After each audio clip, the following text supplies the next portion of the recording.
عنكم أما بعد فأعوذ بالله من الشيطان الرجيم بسم الله الرحمن الرحيم رضي الله عنهم ورضوا عنه صدق الله العظيم إن الله وملائكته يصلون على النبي يا أيها الذين آمنوا صلوا عليه وسلموا تسليما اللهم صل على سيدنا مولانا محمد وعلى آل سيدنا مولانا محمد وصحاب سيدنا مولانا محمد وبارك وسلم وسلم عليه. میرے انتہائی واجب الاحترام رائے آپ کے مسافر عاشقان رسول، عاشقان اہل بیت، عاشقان صحابہ کرام رضوان اللہ علیہ اجمعین، جتنے بھی شرکائے محفل ہیں سب کو میری طرف سے السلام علیکم. یہ مناسب نہیں ہے کہ یہ ٹائم اتنا کم ہے اور یہ سارے کا سارا جو شہداء کربلا، امام الشہداء کے سارے صفات اور جتنے بھی معاملات ہیں وہ بیان کیا جا سکے، یہ تو ممکن ہی نہیں ہے. یہ تو اتنا لمبا یہ واقعہ ہے کہ اس میں تو اگر کئی برس بھی لگیں تو ان کی تعریف سے بندہ ناکام ہی لوٹے گا، تعریف سے کامیاب کبھی نہیں لوٹے گا. تو میں یہ عرض کرتا چلوں، تھوڑا تھوڑا بیان کروں گا سارے کے سارے معاملات میں، تاکہ ہمیں حقیقت شناس ہو جائے کہ اصل میں حقیقت ہے کیا ہے. تو یہ جو دارالخلافہ تھا پہلے مدینہ منورہ میں تھا. یہ جو میں نے آیت پڑھی ہے اس کے لیے کہ اللہ کی رضا کو انہوں نے مان لیا. رضی اللہ عنہ و رضوا عنہ، جو میری رضا کو جس نے مان لیا میں نے ان کی رضا کو مان لیا. اس سے کیا پتہ چلا؟ یزید نے تو دنیا کی کامیابی لے تو اللہ کو ناراض کر دیا، مگر حضرت امام حسین رضی اللہ تعالیٰ نے اپنا سر دے کر کنبہ دے کر خدا کو راضی کر لیا. اس کا نام ہے رضی اللہ عنہ و رضوا عنہ. ایسی ہے کہ اس کے بعد یہ عرض کرتا ہے چلوں کہ حضرت عثمان غنی ذوالنورین کے دور میں یہ مدینہ منورہ یہ دارالخلافہ تھا اسلام کا، مسلمانوں کا دارالخلافہ. جہاں حضرت عثمان غنی ذوالنورین رضی اللہ تعالیٰ عنہ کو بے دردی سے 40 دن کے بھوکے پیاسے ان کے گھر پہ پہرا لگا دیا تھا کہ ان کے گھر میں کوئی نہ پانی لے کر جائے نہ کھانا لے کر جائے، ایک کمرے میں بند رہے. وہ عثمان جس کی یہ مسجد نبوی کی زمین خرید کر وقف کی آقا حضور کی مسجد کے لیے، وہ عثمان پھر ان کو ایسے ان کے آگے پیرا لگا دیا کہ نہ پانی پی سکے نہ کھانا کھا سکے، جو بھی جاتا اس کے کھانے چھین لیا جاتا اور گرا دیا جاتا. ان کو بے دردی سے شام کے ملک سے سیاہ پوش گولو میں آئے تو میرے آقا حضور کی بیٹی کی اس چار دیواری کی پامالی کرتے ہوئے اندر گھسے اور اندر گھس کر ایسے کیا کہ ایک لعین نے ان کی داڑھی پکڑی، دوسرے نے لوہے کی سلاخ ان کے سر پہ دے ماری. کیونکہ میں یہ چاہ رہا ہوں کہ یہ واقعہ اصل حقیقت سے جڑا ملا ہو. یہ ہوا کیسے ہے، یہ کیسے ہو گیا، اس کی سازش کب تھی، اس کا آگے انجام کب ہوا ہے. موضوع تو بڑا لمبا مگر میں مختصر سے کرتا چلوں گا. میں حضرت عثمان غنی ذوالنورین داماد رسول صحابی رسول ذوالنورین نبی کی بیٹی کا گھر پامال کرتے ہوئے پھر اس کے بعد جب انہوں نے یوم شہادت نوش فرما لیا تو 10 خنجر ان کے سینے میں داغے گئے. ان کی شہادت کے بعد پھر حضرت علی رضی اللہ تعالیٰ نے اپنا دارالخلافہ اس لیے کوفہ میں لے گئے.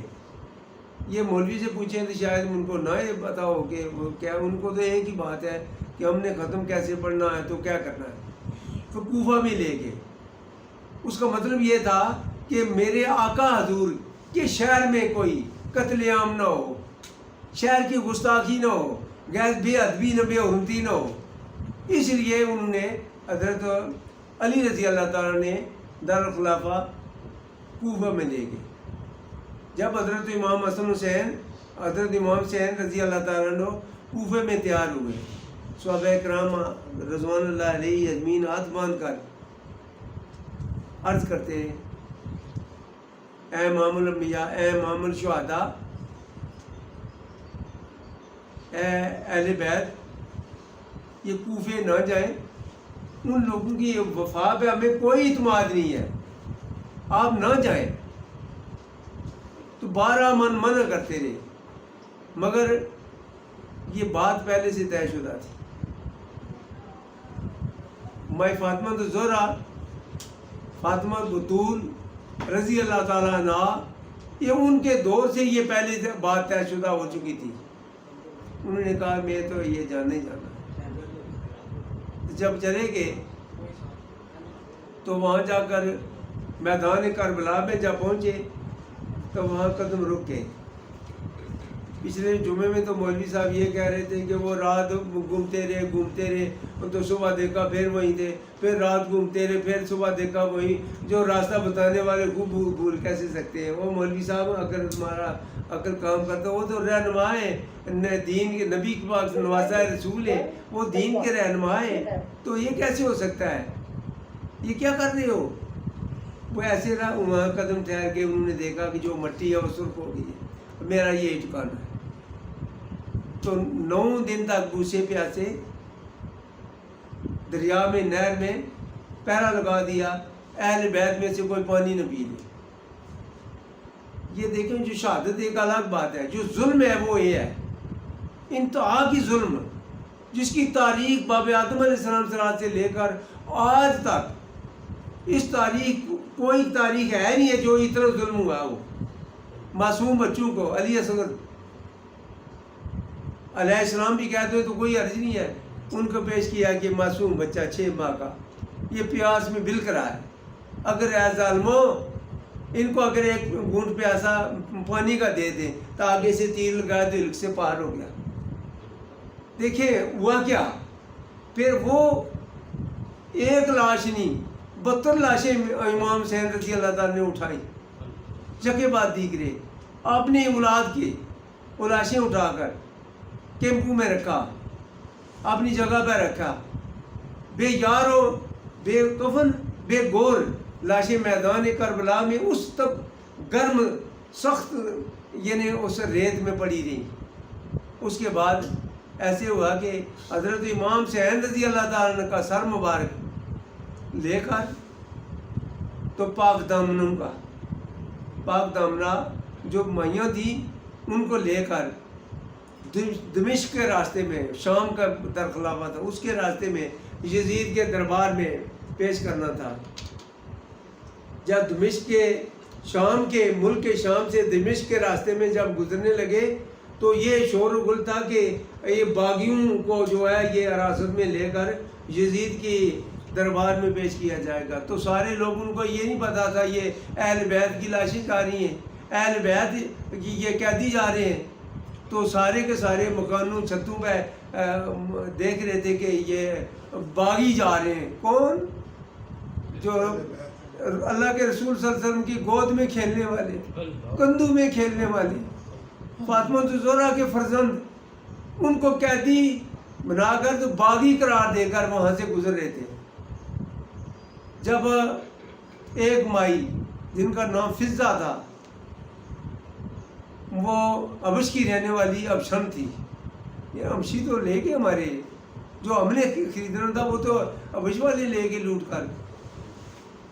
حضرت بلال نے بھی تو مائی فضہ نے بھی ایسے ہی کیا، وہ مظاہرہ کیا جو ہمارے کسی اور کے نصیب نہیں ہوا. تو ایسے جب گزر رہے سب لوگ چھتوں پہ چڑھے ہوئے دیکھ رہے تھے کہ باغیوں کو دیکھنے کے لیے آئے.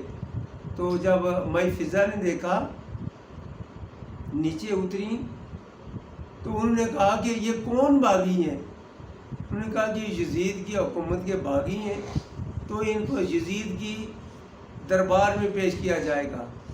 تو مائی فضہ نے ایسے کیا، جو سر ننگی وہ میاں تھی ان کو کپڑے دیے، ان کی سر ان پہ دوپٹے دیے، چادریں دی، جو پیاسے تھے ان کو پانی دیا، جو بھوکے تھے ان کو کھانا دیا. تو حضرت زینب رضی اللہ تعالیٰ نے پوچھا، اے مائی تو کس غرض سے ہماری خدمت کر رہی ہے؟ کہا کہ میں جب مدینے میں تھی میں فاطمہ الزہرا رضی اللہ تعالیٰ کی غلامہ تھی. جب وہاں سے میں فارغ ہوئی تو مجھے اپنی آقا نے، میری جو مالکہ تھی فاطمہ الزہرا رضی اللہ تعالیٰ عنہ، انہوں نے مجھے حکم دیا تھا جب آپ کو قیدی کہیں نظر آئیں تو ان کے ساتھ اچھا سلوک کرنا. اس سے پتہ چلا مائی صاحبہ کو پہلے ہی پتا تھا، فاطمہ زہرا رضی اللہ تعالیٰ کو پہلے ہی صحیح پتا تھا کہ میری اولاد قیدی ہو کر اس راستے سے گزرے گی۔ جب ایسے ہوا تو مائی فضا ان کو سب کو پانی پلایا، سب کی دیکھ بھال کی۔ تو زینب رضی اللہ تعالیٰ نے پوچھا کہ آپ نے یہ کیا سمجھ کر دیا؟ انہوں نے کہا مجھے مال کا، فاطمہ زہرا رضی اللہ تعالیٰ نے آخری وقت جب میں جدائی ہو رہی تھی، ننھے منھے 2 بچے تھے، شہزادے تھے، حسن حسین، تو زینب تھی، میں اس وقت انہوں نے یہ حکم دیا تھا جب قیدی آئے ان کے اساتذہ چتر میں یہ سمجھ کر کہتی تھی۔ انہوں نے کہا کہ حضرت زینب رضی اللہ تعالیٰ نے ارشاد فرمایا کہ مائی فضا تو بتا تمہاری کو مراد کہ تیرے لیے کیا دعا کروں؟ تو مائی فضا نے کہا ایک دعا کریں کہ وہ جو میرے ننھے منھے میرے شہزادے میری گود میں کھیلا کرتے تھے، وہ زینب جو میرے گود میں کھیلا کرتی تھی، اگر وہ مجھے مل جائے، زندگی میں ملاقات ہو جائے تو میرے لیے میری یہ ایک دعا ہے۔ حضرت زینب رضی اللہ تعالیٰ نے ارشاد فرمایا آپ کی دعا قبول ہو گئی ہے۔ آپ وہ کیسے؟ انہوں نے کہا میں زینب ہوں، یہ امام حسین کا سر، یہ حضرت امام حسین رضی اللہ تعالیٰ کا سر ہے، یہ ہم وہ اہل بیت کے وہ باغی ہیں، وہ جا رہے ہیں یزید کی قید میں، اس کے دربار میں پیش کیا جا رہا ہے۔ دیکھیں اسلام ہے کیا تھا؟ ہاں تو یہ کہتے ہیں کہ یہ ہر کربلا کے بعد یہ اسلام زندہ ہوتا ہے۔ اگر مجھ سے پوچھیں تو اسلام کے چہرے پہ بدنما بدترین داغ، ہم تو منہ دکھانے کے قابل نہیں ہیں کہ ہم نے اپنے امامزادوں کے ساتھ کیا کیا، جو نبی کی گود میں کھیلنے والے ان کے ساتھ ہم نے کیا کیا۔ یہ کون تھے؟ کافر تھے، یہ مسلمان کلوانے والے صحابی رسول کے بیٹا، یہ وہ خبیث تھا، وہ ظالم تھا۔ تو یہ ایسے ہوا تو ساتھ ساتھ مائی فضا چل پڑی، یزید کے دربار پہ پہنچی تو یزید نے آگے بڑے متکبرانہ انداز سے خوشی کا اظہار بھی کیا تو دف بجائی بھی۔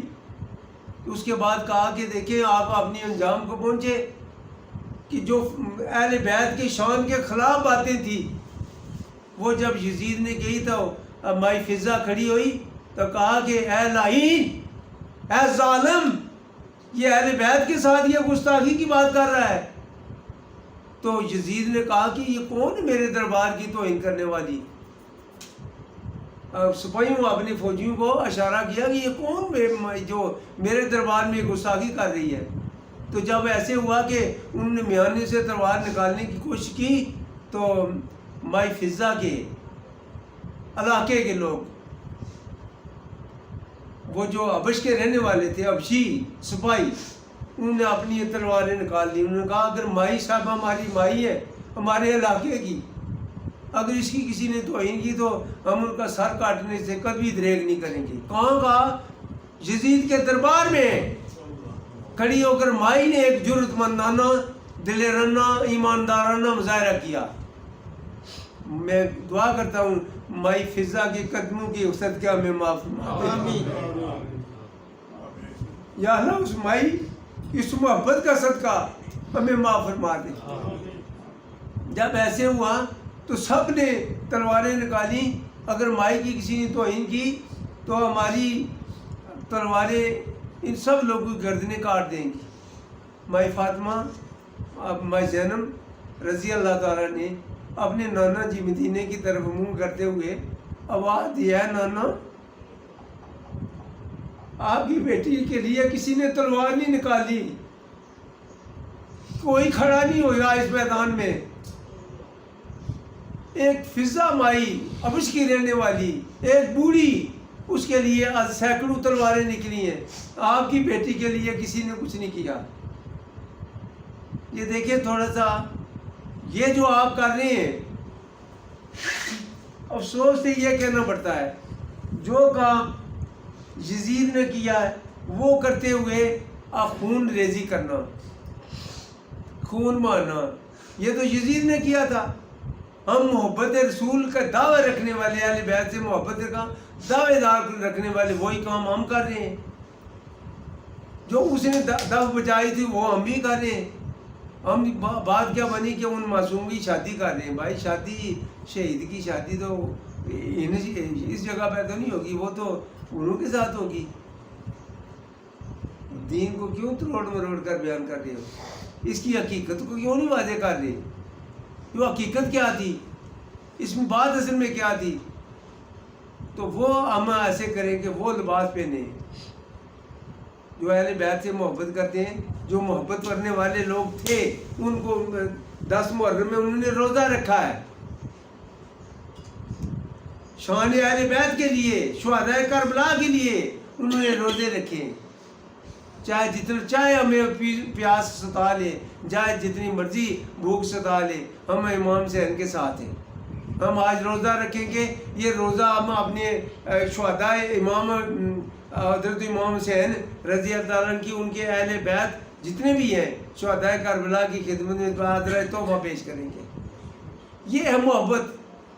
اس طرف تو ہم نے پھر یہ بھی نبی پاک صلی اللہ علیہ وسلم کی سنت کے تعلق اور نماز سے بالکل ہی فارغ۔ روزے کا تحفہ تو پیش کرنا کوئی درکنار رہا، اور نماز کا بھی تحفہ نہیں دیا۔ جس امام حسین رضی اللہ تعالیٰ نے تلواروں کے سائے میں نماز کو ادا کیا، اپنے نانے جی کی سنت پوری کی، اللہ کا فرمان عالی شان کو قبول کیا، وہ ان کا طریقہ تو یہ تھا۔ طریقہ جو اہل بیت کا تھا اس پہ تو چلتے نہیں ہیں۔ اہل بیت کا طریقہ چھوڑ کر یزید کے طریقے پہ چلنا، پھر محب اہل بیت کروانا، یار میری سمجھ سے بالات آ رہے ہیں۔ اگر کسی کو یہ بات کڑوی لگے تو لگے، مگر میں نے قرآن اور حدیث کی عین روشنی کے مطابق جو میں نے بیان کیا کہ ما حق ہوئی ایسے ہی ہے، اس میں کوئی میں نے دیانت نہیں کی، بے شک کوئی میں نے ایسی بات نہیں کی۔ تو یہ وہ امام سے جو میرے آقا حضور کی گود میں بیٹھا کرتے تھے، کندھوں پہ سواری کرتے تھے۔ آج جو خطبہ ہے ہمارا جمعے کا خطبہ، وہ پوچھے ہیں مولوی صاحب سے، یہ بیٹھتے کیوں، تھک جاتے ہو بھائی خطبہ دیتے دیتے؟ وہ تھک جاتے ہو آپ، کیوں بیٹھتے ہو بھائی؟ کہ حضرت امام حسین بچپن میں اپنے نانا جی کی گود کی طلب میں تشریف فرما تھے، لڑکھڑاتے ہوئے چل رہے تھے، تو میرے آقا حضور نے ان کو اٹھایا اور اپنی گود میں بٹھا لیا۔ تو وہ جو وقفہ تھا وہ وقفہ ادا کر رہے ہیں۔ یہ جو خطبے میں ہم وقفہ کرتے ہیں، یہ حضرت امام حسین رضی اللہ تعالیٰ کی محبت کا اظہار، اور نبی پاک صلی اللہ علیہ وسلم نے کیا، یہ وہ ہے۔ سرے سے پتہ ہی نہیں ہے دین کا۔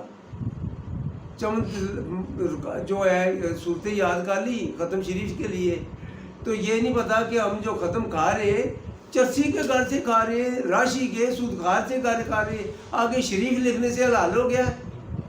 ختم شریف لکھا تو حلال ہو گیا۔ اگر کتے پہ تکبیر چلنے سے حلال ہو جاتا ہے نا تو پھر لینے کی ضرورت ہی نہ پڑتی۔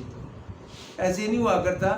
جو نبی کا طریقہ، نبی پاک صلی اللہ علیہ وسلم کے طریقے پر ہمارے میاں صاحب سے پوچھتے ہیں، آپ نے فرمایا رستہ چھوڑ نبی دا جیڑے ایویں آپ کتے، یعنی انہیں کوئی فائدہ نہیں۔ عشقوں بعد محمد بخشا، کیا آدم کیا کتے۔ اگر محبت رسول نہیں ہے، عشق کسے کہتے ہیں؟ جو محبت، اتنی محبت کی جو انتہا ہے، جس میں جان بھی دے دے، اسے عشق کہتے ہیں۔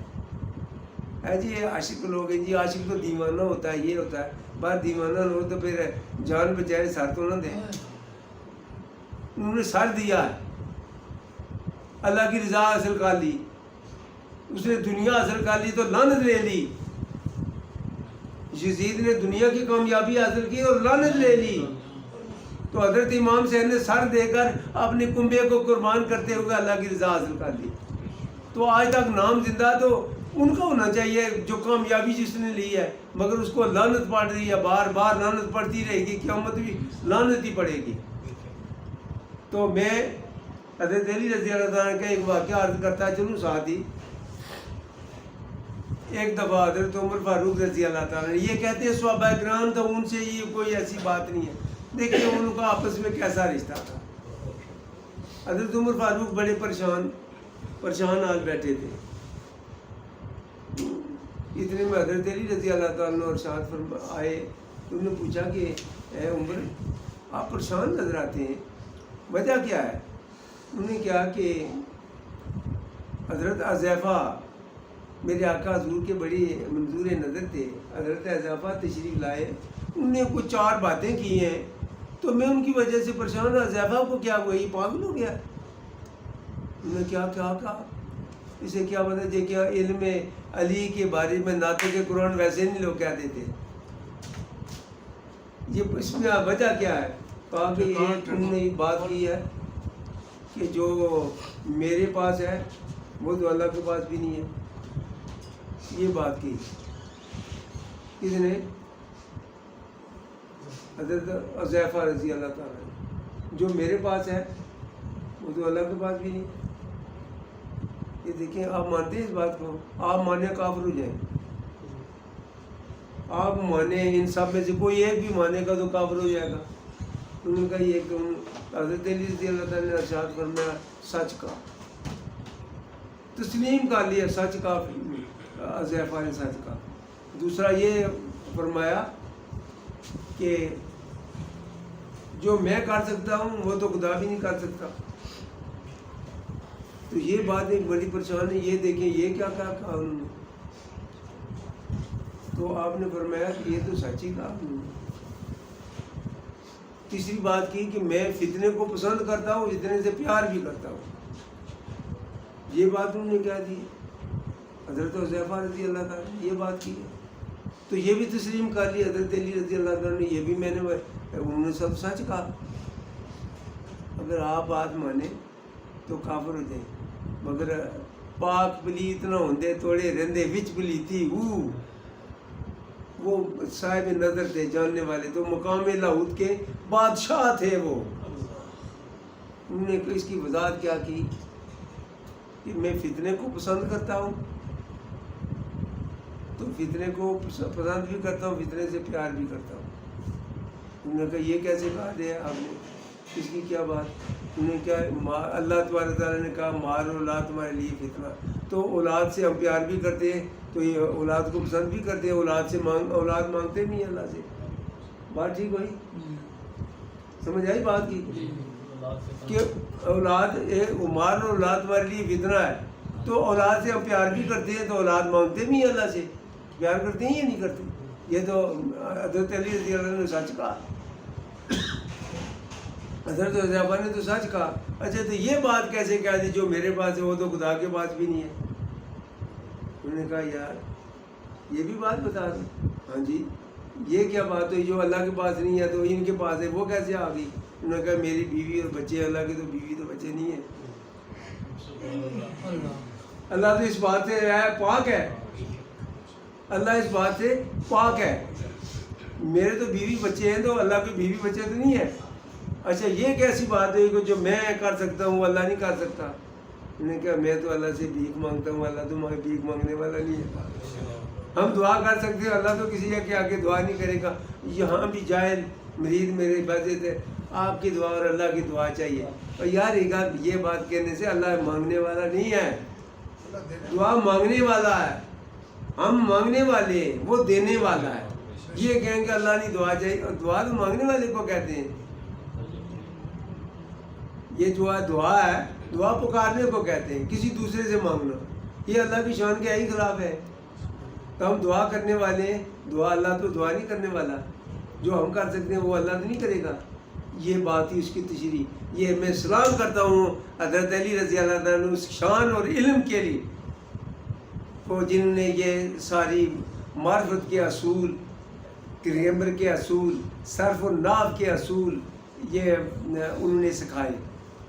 تو آج ہم اب اس دین پہ کھڑے, اہل بیت کی محبت کریں, وہ محبت کریں جو قرآن اور حدیث کی عین روشنی میں ہو. پھر دیکھ لینا, میں ایمان کی پوری قوت سے کہہ رہا ہوں, دوزخ میں جانا درکنار رہا. آپ کا سایہ بھی نہیں چلا جائے گا دوزخ میں, سایہ بھی نہیں جائے گا. مگر تھوڑا سا اس میں محنت لگتی ہے. ذکر الہی سے اپنا دل آباد رکھیں. پیارے نبی پہ درود شریف پڑھتے رہیں، اہل بیت کی سچی محبت کریں، نعرے نہ لگائیں. یا زندگی خدا کہہ رہا کہ یہ جو میرے نام پہ شہید ہوئے ہیں ان کو مت مردہ کہو. ہم یار یہ کہہ رہے ہیں، وہ پتہ نہیں وہ مر تو وہ یزید گیا ہے جس کا نام ڈوب گیا ہے. تو امدادوں کو کہہ رہے ہیں جن کے بارے میں اللہ نے منع کیا کہ یہ تو شہید زندہ ہے اور زندہ رہیں گے اور ان کو میں رزق دیتا ہوں. تو شہداء کربلا کے بارے میں بھی بات کر رہے ہیں. اور مولوی صاحب اگر آپ کو پتہ ہو کہ امام حسین یہ اہل بیت کی شان کیا ہے، تو آج میں کیا کرنے لگا ہوں کہ مفتی صاحب بھی موجود ہیں. بدلہ لینا اچھی بات ہے کہ معاف کرنا اچھی بات ہے؟ معاف کرنا اچھی بات ہے. آج میں پیچھے جا رہا ہوں. آج میں یہ کہہ رہا ہوں، اے میرے خالق کائنات، اے رحمان رحیم، آج میں تجھ سے مطالبہ کرتا ہوں، میں اپنے امام حسین رضی اللہ تعالیٰ 12 تن شہداء کا خون کے ایک ایک قطرے کا مجھے بدلہ دے دے. آج یا اللہ میں اس بدلہ لینے مانگا ہوتے اس بارگاہ میں بدلہ لوں گا. آج یا اللہ مجھے بدلہ دے دے. بدلہ کیا دے؟ میرے آقا حضور کی ساری امت کو معاف فرما دے. میرے آقا حضور کی ساری امت کو معاف فرما دے. اے اللہ میرے شہداء کی اس خون کے ایک ایک قطرے کے صدقے بدلے میں میرے آقا حضور کی ساری امت کو معاف فرما دے. جو غیر مسلم ہیں ان کو بھی اسلام میں داخل فرما دے تاکہ کفر کا جھگڑا ہی ختم ہو جائے. یا اللہ میں یہ مانگ رہا ہوں، آج مطالبہ کر رہا ہوں یا اللہ تجھ سے، اپنے امام زادوں کی اس خون کے ایک ایک قطرے کا بدلے کا مطالبہ کر رہا ہوں. یا اللہ مجھے معاف فرما دے. یا اللہ ان کے خون کے صدقہ میں معاف فرما دے. یہ محبت رکھیں دل میں اہل بیت کی، پھر جو چاہے کچھ بننے سے، نعرے لگانے سے کچھ نہیں بنے گا جب اندر سے ہمیں پاک نہ ہوگے. قد افلح من تزکا، تحقیق فلاح بھائی اس شخص نے جس نے اپنے من کو پاک کر لیا. من ہی گندا ہے، ہزاروں خواہشات ہمارے اندر چھپائے بیٹھے ہیں. تیار پہ اللہ کے محبت کے دعوے دار بنتے ہو، پھر اولیاء اللہ بننا کا نام لیتے ہو. آخر دعوانا الحمدللہ.